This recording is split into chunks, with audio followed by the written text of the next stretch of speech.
Okay, so we are here with Judy Lewis and Trish, our Director of Rehab, and we are going to talk about Judy's success here at Taconic at Ulster. 69. 69, great. And what did you used to do for a living? I used to be a cake decorator and a baker. No kidding, I didn't even know that. And do you remember what you were doing the day you had your stroke? No, I don't remember any of it. All I remember is my family saying that when they came home, there was leftover Thanksgiving dinner on the counter, so I must have been reheating it. And they found me on the couch. Oh no, okay. Just not coherent at all.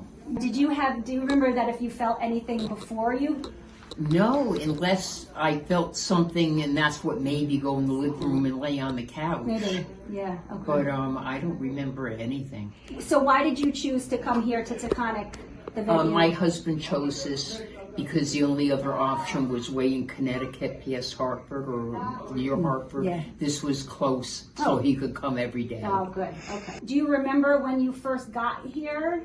I remember being put in the ambulance from Vassar and coming here. I remember Nick talking to me when they brought me in. And I don't really remember too much. I was probably just groggy. And Do you remember when the girls came in to evaluate you the next day? Do you remember how debilitated you were? No, I don't remember any of that. You were so sick.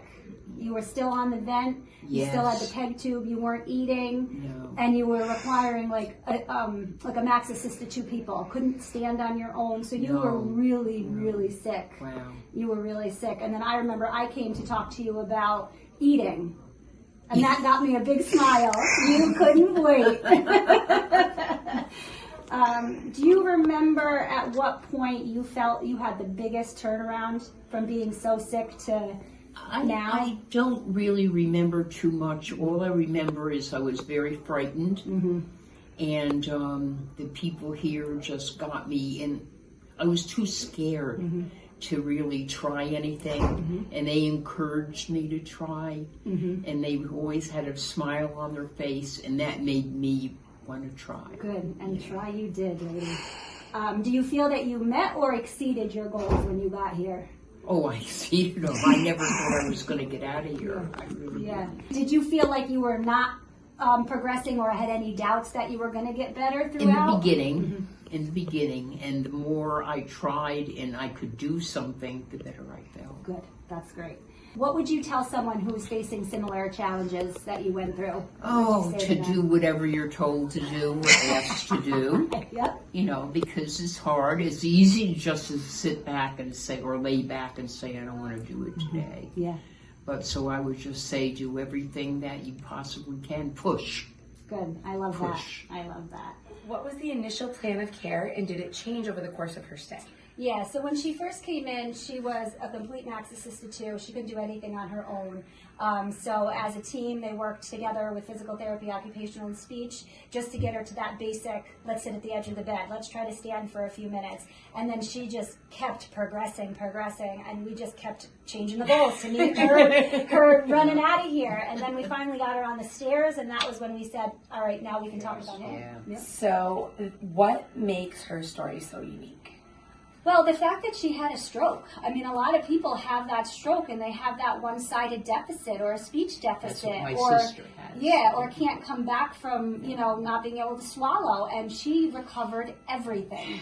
She got weaned off the trach. She got weaned off the tube. She's walking out of here. And then lastly, what are some of the key therapies that you have taught her to prepare to return home? Just mostly was the stairs, because everything else came back pretty fluently. It was the stairs that we were real shaky on, and you actually taught us how you do it. That's how I did it. So we had to follow her lead, so she Right. could be comfortable to get up those stairs, and that's what we did. Yeah. And then how did our clinical sophistication aid in her recovery? I have a very experienced team who work and have been in this particular building for 5 years alone, and then just doing geriatrics for most of their career. We know geriatrics. We know how to rehab, the elderly population so they can go home and return to the community. We're very good at it, very experienced at it. Yes.